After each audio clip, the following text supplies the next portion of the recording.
A lot of you who work with us individually or with your partner are well aware of the negative cycle that's been playing out in your relationship with your significant other. And today I want to talk to you about some of the ways that that cycle may be impacting your children. Now, I know as a parent myself, it's not always comfortable to consider that something that I'm partially culpable and responsible for could have a negative impact on the little people that I love so much. However, there are a few insights that I want to share with you because oftentimes that really is the case.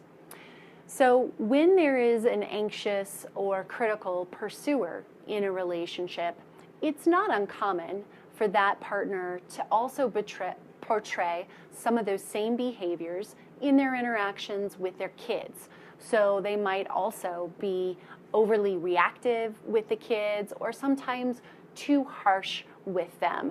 Again, coming from that place of having some anxiety and having some insecurity. Now, if that pattern is allowed to continue for too long, we know that having a critical parent can damage the self-esteem that a child is trying to develop as they grow up.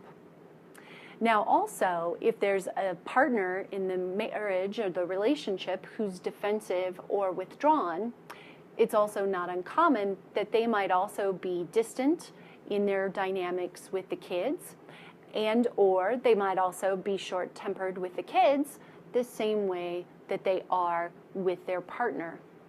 Now, we know that a child won't be able to feel as secure in the world as they possibly could be if one of their parents is too emotionally distant from them, because that emotional distance prevents the connection between the child and the parent from being as reliable or as secure as it possibly could be. Finally, we also know that children are often more aware of the tension between their parents than parents care to always admit. They can sense the tension in the home. Sometimes they hold the tension in their bodies and might develop some anxiety from being around the conflict. And sometimes children will take on roles that are really not theirs to take on.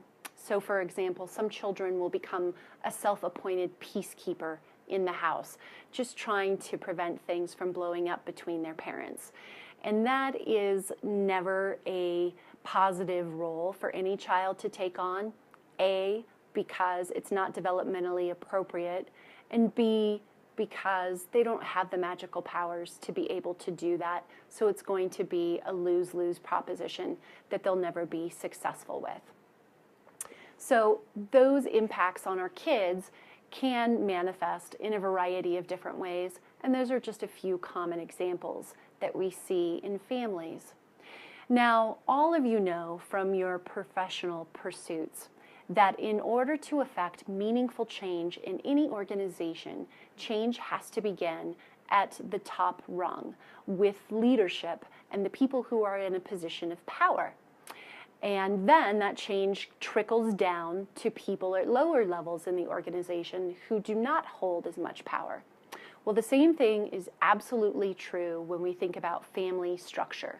So the changes that you and or your partner are making to improve the relationship are the first and foremost thing that need to occur.